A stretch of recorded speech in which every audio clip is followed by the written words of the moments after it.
हरे कृष्णा। श्री गणेश जी की महिमा आगे बढ़ाते हैं। श्री गणेश जी की स्तुति, उनका गौरव सुनने से आत्मोद्धार होता है और पवित्रता उत्पन्न होती है, शुभता उत्पन्न होती है। इसलिए प्रातः काल में श्री गणेश जी का स्मरण करके हमारा दिन के आरंभ करना चाहिए। परशुराम और गणेश जी की भी सुंदर लीला है। जब भी पार्वती के द्वारा गणेश का जन्म हुआ तो गणेश जी बचपन से ही बड़े बुद्धिमान और बड़े चतुर देवता थे। बहुत ही सुंदर और आज्ञाकारी पुत्र थे। और हिमालय के बीच में पार्वती देवी और शंकर भगवान के एकांत का एक वन है और वो बहुत बार उस वन में एकांत में रहते हैं। और उस समय उन्होंने एक बार श्री गणेश जी को, अपने पुत्र को, उस वन के द्वार पर रखवाले के रूप में रख दिया, द्वारपाल के रूप में, ताकि शिवजी और पार्वती देवी के एकांत में कोई व्यवधान ना आए, कोई बाधा ना आए। और द्वारपाल बनकर श्री गणेश जी खड़े हैं और वन में शिवजी पार्वती जी विहार कर रहे हैं। उतने में भगवान परशुराम देव शिव पार्वती को मिलने के लिए आते हैं। जैसे ही अंदर जाने का प्रयास करते हैं तो गणेश जी उनको रोक लेते हैं। तो परशुराम जी, आप जानते हैं, उनको बहुत जल्द ही क्रोध आता है। तो उन्होंने आदेश दिया, तुरंत हमें अंदर जाने दो। पर गणेश जी बड़े ही आज्ञाधारी थे, उन्होंने उनको विरोध कर दिया, मना कर दिया। तो फिर परशुराम जी ने उनको युद्ध के लिए ललकारा। तो गणेश जी का और परशुराम जी का बहुत घनघोर युद्ध हुआ और उस युद्ध इतना तुल्य बल था कि परशुराम जी भी दंग रह गए। इतने बालक का इतना पराक्रम, और अपने परशु के साथ युद्ध कर रहे थे परशुराम जी। तो परशु के प्रहार से श्री गणेश जी का एक दंत जो है वो टूट गया। फिर उतने में शिव जी और पार्वती जी आए और उन्होंने पूछा क्या कारण है। तो परशुराम जी कह रहे थे कि हमें आपको मिलना था, ये बालक हमको रोक रहा था, इसलिए हमने युद्ध किया उसके साथ। तो शंकर जी ने, पार्वती ने कहा कि ये हमारा पुत्र है। तभी परशुराम जी को बड़ा आनंद भी हुआ, बड़ा गर्व भी हुआ और उन्होंने बड़े प्रेम से उनको अपना परशु जो है वो भेंट में दिया। तब से हम देखते हैं गणेश जी की 4 भुजाओं में एक हाथ में परशु भी है और उनका नाम पड़ा एक दंत। हाँ, एक दंताय धीमहि वक्रदंताय धीमहि, ऐसे हम उनका मंत्र बोलते हैं। तो श्री गणेश जी भगवान को बड़े प्रिय हैं, नृत्य में बड़े कुशल हैं और कई ऐसे प्रसंग हैं जहाँ पर श्री गणेश जी ने बहुत ही सुंदर और आकर्षक, मनमोहक नृत्य करके श्री कृष्ण भगवान को रिझाया है। और श्री जगन्नाथ जी को भी गणेश जी बड़े प्रिय हैं। तो एक बार एक भक्त था जिसका नाम था गणेश भट्ट, और वो गणेश भट्ट जो था वो जगन्नाथपुरी में आया। किसी ने कहा था उसको कि जो जगन्नाथपुरी में भगवान हैं वो साक्षात गणेश जी हैं, वो परम भगवान हैं, क्योंकि वो गणेश जी को परम भगवान मानते थे। तो वो उस भावना से जगन्नाथपुरी में आए कि मैं मेरे भगवान गणेश जी का दर्शन करूं। और उस दिन जगन्नाथ जी की स्नान यात्रा थी, यानी जगन्नाथ जी का जन्मदिन था, अवतरण दिन था, जिस दिन जगन्नाथ जी इस विश्व में प्रकट हुए थे। उस दिन उनकी स्नान यात्रा होती है। वो भरी सभा में, जनता में आकर सूर्य उदय से लेकर सूर्यास्त तक स्नान करते हैं। तो ये गणेश भट्ट जी गणेश जी का दर्शन उनमें प्राप्त करने के लिए दिन भर वेट करते रहे, दिन भर इंतज़ार करते रहे, लेकिन जगन्नाथ जी अपने अद्भुत रूप में दर्शन देते रहे। तो ये दुखी होकर और परेशान होकर निकलने लगे कि भाई ये भगवान गणेश नहीं है, ये परम भगवान नहीं हो सकते, और जाने लगे जगन्नाथपुरी से। तो उतने में एक बालक आया, ब्राह्मण बालक, और उन्होंने गणेश भट्ट को रोका। उन्होंने कहा, अरे गणेश भट्ट जी, आप नाराज़ मत होइए, अभी आपको दर्शन देते हैं, देखिए आप चमत्कार हो जाता है, अभी आप रुकिए, थोड़ा इंतज़ार कीजिए।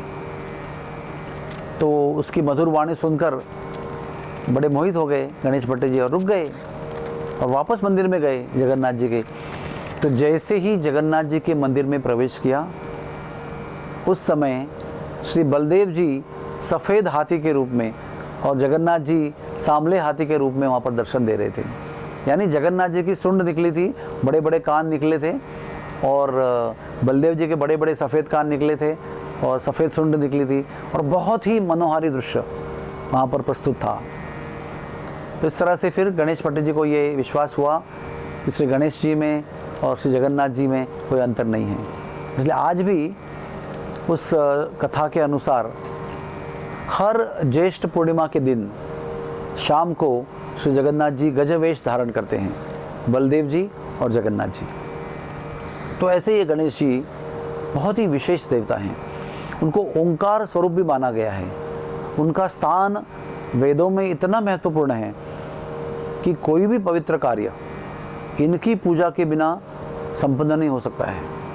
रूप गोस्वामी जी अपने प्रसिद्ध ग्रंथ भक्ति रसामृत सिंधु इसमें लिखते हैं कि हर पूजा के शुरुआत में श्री गणेश जी का पूजन होना अतिशय आवश्यक है।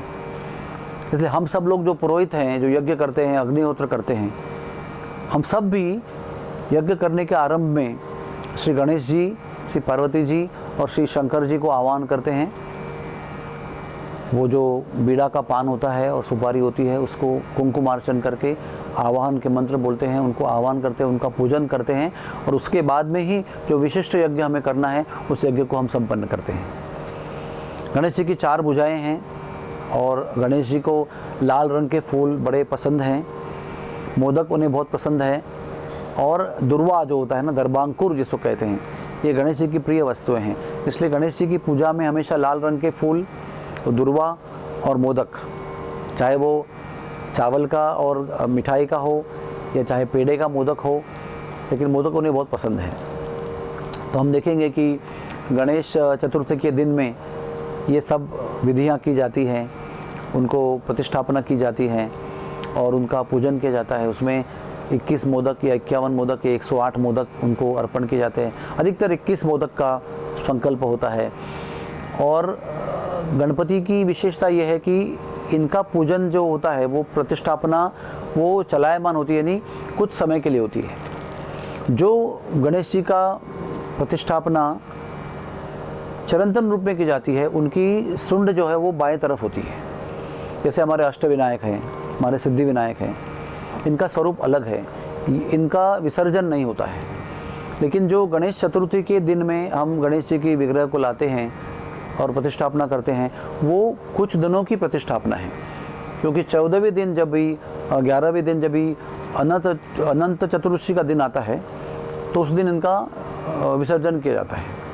कुछ लोग 1.5 दिन में करते हैं, कुछ लोग 1 दिन में करते हैं, कुछ लोग 5 दिन में करते हैं, कुछ लोग 7 दिन में करते हैं, कुछ लोग 11 दिन में करते हैं, लेकिन विसर्जन इनका होता ही है। ये बहुत ज़रूरी है समझने वाली बात। और देवी का भी ऐसा ही कुछ अस्थायी काल के लिए प्रतिष्ठापना होती है और 9 दिन के बाद में उनका भी विसर्जन होता है।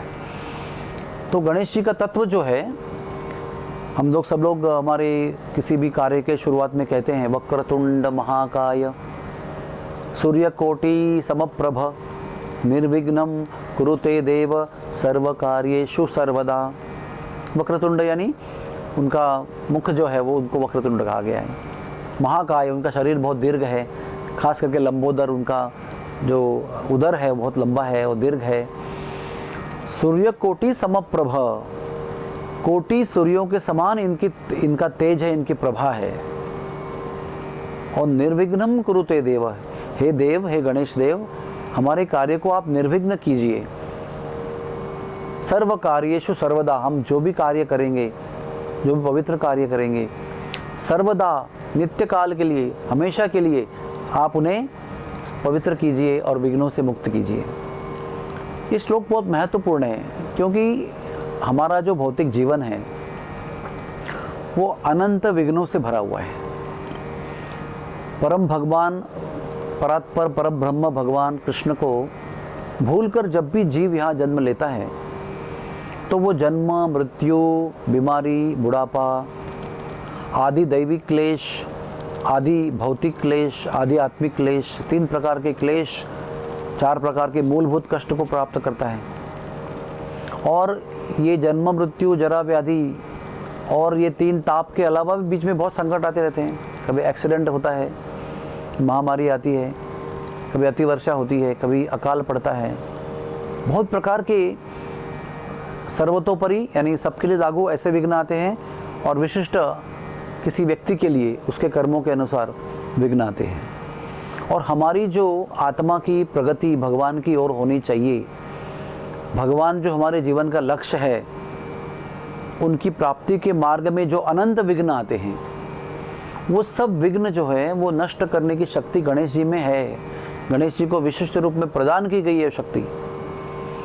अगर हम हमारे भौतिक जीवन में जो विघ्न आते हैं उनको दूर करने की प्रार्थना करते हैं तो वो भी वो दूर कर सकते हैं। यानी कि भौतिक जीवन में या आध्यात्मिक जीवन में, दोनों जीवन के मार्गों में जो विघ्न आते हैं वो सबको नष्ट करने की शक्ति गणेश जी में है। लेकिन अधिकतर हम सब लोग हमारे भौतिक जीवन के मार्ग में जो विघ्न आते हैं उनको नष्ट करने की प्रार्थना गणेश जी को करते हैं। जैसे हमारी बेटी की शादी नहीं हो रही है तो हम बार बार गणेश जी को कहते हैं, इस शादी में जो विघ्न हैं, जो कुछ काल सर्प योग है, जो कुछ दोष हैं, पितृदोष है, वो सब आप नष्ट कीजिए, प्रार्थना करते हैं, उसकी विधि करते हैं। या हमारा बिजनेस आगे नहीं बढ़ रहा है, उस पर कुछ बाधाएं हैं, लैंडलॉर्ड की बाधा है, जगह की बाधा है, जगह में दोष है, तो उस विघ्न के लिए उनको पूजा करते हैं। लेकिन इन विघ्नों को नष्ट करने के बाद जो लाभ होता है वो चिरकालीन लाभ नहीं होता है, वो तत्कालीन लाभ होता है। यानी कि समय के साथ वो लाभ नष्ट हो जाता है। भौतिक दुनिया में जितने भी वरदान हम प्राप्त करेंगे उसका लाभ जो है वो चिरकालीन नहीं होता है, अल्पकालीन होता है। लेकिन भगवान को प्राप्त करने का जो मार्ग है, उस मार्ग में भी जो बाधाएं आती हैं, त्रिगुणों की बाधाएं आती हैं, त्रितापों की बाधा आती है, हमारे कर्मों के द्वारा बाधा आती है, हमारे मन के विकारों की बाधा आती है।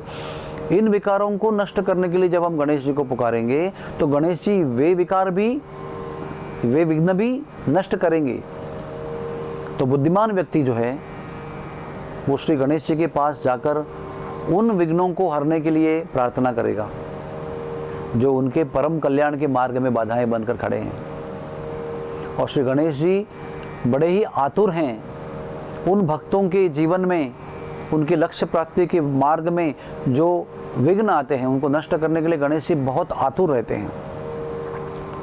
और शास्त्र में ये भी लिखा है कि परम भगवान की भक्ति प्रदान करने में भी गणेश समर्थ हैं, लेकिन दुर्भाग्य से कोई परम भगवान की भक्ति उनसे मांग नहीं करते हैं। सब लोग जो मंगलवार को विविध गणेश के मंदिरों में दीर्घ लाइन लगाते हैं, उनके सबके मन में अधिकांश भौतिक इच्छाएं होती हैं। हर मंगलवार को नई नई इच्छाएं होती हैं और हर बार वो नई नई इच्छाओं को उनके सामने निवेदन करते हैं और दिन भर गणेश जी सबके भौतिक समस्याओं का समाधान करने की जो विनतियां हैं उसको पूरे करने में लगे रहते हैं। लेकिन आप सोचिए, अगर सब लोग उनके पास स्वार्थ की इच्छाएं लेकर पहुंचेंगे तो उसको पूरा करने में उनको आनंद है, कोई समस्या नहीं है। लेकिन श्री गणेश जी को अगर आपको हृदय से आनंद देना है तो आपको उन्हें उन विघ्नों के बारे में चर्चा करनी है जो हमारे परम कल्याण के मार्ग में आती हैं। तब श्री गणेश जी के हृदय को प्रसन्नता होती है। इसलिए श्री हरि भक्तों के जीवन में जो विघ्न आते हैं उनके विघ्नों को दूर करने में गणेश जी को बहुत आनंद आता है, क्योंकि वो स्वयं एक परम कृष्ण भक्त हैं। कृष्ण को रिझाने के लिए, कृष्ण को बहलाने के लिए, उनको प्रसन्न करने के लिए नाना कार्य करते हैं। उनके ही मंत्रिमंडल में बुद्धि देवता, विघ्नहर्ता, सुखकर्ता, ऐसे अनेकों रूपों में वो भगवान की सेवा करते हैं। भगवान के द्वारा निर्माण किए गए जो भौतिक जगत में जितने भी जीव बद्ध हैं, उन जीवों की प्रगति के लिए, उनके कल्याण के लिए हर प्रकार से वो उनको पास विशेष शक्ति दी गई है। ब्रह्म संहिता में उनके विषय में एक श्लोक आता है। ब्रह्म संहिता ब्रह्म भगवान ने इसका रचना किया है। श्री कृष्ण भगवान गोविंद देव श्री हरि की स्तुति में उन्होंने ये ब्रह्म संहिता की रचना की है। और ये इतना विशिष्ट और श्रेष्ठ शास्त्र है क्योंकि उसके लेखक जो है, रचयिता जो है, स्वयं ब्रह्मा जी हैं, जो भगवान विष्णु के द्वारा निर्मित प्रथम जीव हैं इस ब्रह्मांड के। उसके बाद में फिर 4 कुमार, उसके बाद में, उसके पहले नारद मुनि, फिर 4 कुमार, मरीचि, उसके बाद में शंकर जी, उसके बाद में भवानी का विवाह, उसके बाद में कार्तिकेय जो गणेश जी का जन्म होता है। इस प्रकार ये निर्माण कार्य होता है प्रजापतियों का, जो ब्रह्मा जी करते हैं। प्रधान प्रजापति तो ब्रह्मा जी हैं, इसलिए इस ब्रह्म संहिता को विशेष महत्व प्राप्त होता है। और ब्रह्मा जी ने इसमें कहा है, यत् पाद पल्लव युगम विनिधाय कुंभ द्वंद्वे प्रणाम समये स गणादि राजा विघ्नाम विहंतुम मलमस्य जगत्त्रयस्य गोविंदम आदि पुरुषम तमहम भजामि। इसका अर्थ यह है, श्री गोविंद देव जब श्री नरसिम्ह देव के अवतार में आते हैं तो श्री नरसिम्ह देव ये आदि विघ्न हरता हैं, सबसे मूल विघ्नों का नाश करने वाले सर्व विघ्न विनाशक श्री नरसिम्ह देव की जय, ऐसा हम कहते हैं। तो सबसे पहले विघ्नहर्ता की शक्ति जो है वो नरसिंह भगवान से आती है। तो अपने शीश पर जो दो कुंभ हैं, जो ऐसे स्थान हैं शीश पे, उस पर श्री गणेश जी श्री नरसिम्ह देव के 2 चरण कमलों को धारण करते हैं। हाँ, यत् पाद पल्लव युगम विनिधायत कुंभ द्वंद्वे, यानी 2 उनके चरण कमल अपने शीश पे धारण करते हैं। और उसके वजह से श्री गणेश जी में नरसिम्हदेव की कृपा से विघ्नहर्ता शक्ति प्राप्त होती है। और ऐसे गणेश जी इस विश्व में जितने भी लोग जी रहे हैं, उनके प्रगति पथ पर, उनके कल्याण के पथ पर जो जो विघ्न आते हैं वो सबको नष्ट करने में समर्थ हैं। और जिनके चरण कमल श्री गणेश जी अपने शीश पर धारण किए हुए, उन गोविंद को मैं नमस्कार करता हूँ। गोविंदम आदि पुरुषम तमहम भजामि, ऐसे ब्रह्मा जी कह रहे हैं। इस प्रकार से ब्रह्मा जी ने ब्रह्म संहिता में सभी देवताओं के कार्यों की और शक्तियों का और स्थानों का परिचय दिया है। भवानी देवी का, शंकर भगवान का, सभी भगवानों का उन्होंने वर्णन किया है। तो ये प्रमाण है कि श्री गणेश जी सबके लिए कल्याणकारी हैं, ओमकार स्वरूप हैं। उनका स्मरण मात्र से विघ्न नष्ट हो जाते हैं, लेकिन उनकी कृपा का जो लाभ है वो पूर्णता प्राप्त करने के लिए हम सबको अपनी जीवन पद्धतियों को उनके अनुकूल बनाना पड़ेगा। पाप पूर्ण जीवन पद्धतियों को बनाए रखने से श्री गणेश की कृपा हम पर नहीं हो सकती है। श्री गणेश जी की पूरी कृपा तब होगी जब हमारा जीवन पवित्र स्तर पर हम संपन्न करेंगे, पवित्रता और शुभता हमारे जीवन में आएगी, तब श्री गणेश जी की पूरी कृपा हमारे जीवन में आएगी।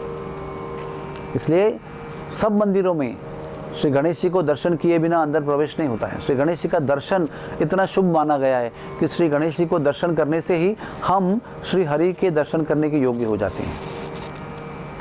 और आखिर में एक बात कहना ज़रूरी है, जितनी भौतिक इच्छाएं लेकर हम गणेश जी के पास जाएंगे उतनी हमारी मूर्खता होगी, क्योंकि हर भौतिक इच्छाओं की जो पूर्ति है वो भी क्षण भंगुर है, अशाश्वत है। उसका परिणाम और लाभ अधिक समय तक नहीं होता है। समय के साथ और शरीर के साथ ये सब भौतिक लाभ जो हैं वो समाप्त हो जाते हैं। सो गणेश जी के पास जाकर हमको उन लाभों की याचना करनी चाहिए जो हमारे साथ जाएंगे, जो हमारे आत्मा के लिए कल्याणकारी होंगे, जो हमारे आत्मा के साथ में अगली प्रगति यात्रा करेंगे। लेकिन हम सब लोग श्री गणेश जी के पास जाकर अनंत करोड़ों भौतिक इच्छाएं प्रकट करते रहते हैं। हर उम्र में नई इच्छा, युवा अवस्थाओं में नई इच्छा, विवाह के बाद में नई इच्छा, फिर मध्य अवस्था में वो इच्छा, फिर बुढ़ापे में दूसरी इच्छा। ऐसे अनंत जीवन की स्थिति अंतर होते होते हमारी इच्छाएं भी स्थिति अंतर होती जाती है, लेकिन भौतिक इच्छाओं में कभी कमी नहीं आती है, वो बढ़ती जाती है। बुद्धिमानी तो ये है कि श्री गणेश जी के पास जाकर एक प्रार्थना की जाए कि श्री गणेश जी, हम आपके भक्त हैं, हम आपसे कुछ भौतिक इच्छा नहीं चाहते हैं, हम केवल एक ही आपके पास निवेदन देते हैं कि हमारे आत्मा के लिए जो सही में कल्याणकारी है, जो वास्तव में कल्याणकारी है, वो कृपा करके हमारे जीवन में आप संपन्न कीजिए। फिर देखिए आपके जीवन में क्या चमत्कार होता है। मेरे जीवन में ये चमत्कार का मैंने अनुभव किया है। जब आप गणेश जी को आत्म कल्याण के विषय में प्रार्थना करेंगे तो गणेश जी आपका आत्म कल्याण का कृपा आप पर करेंगे। हरे कृष्णा, जय श्री गणेश।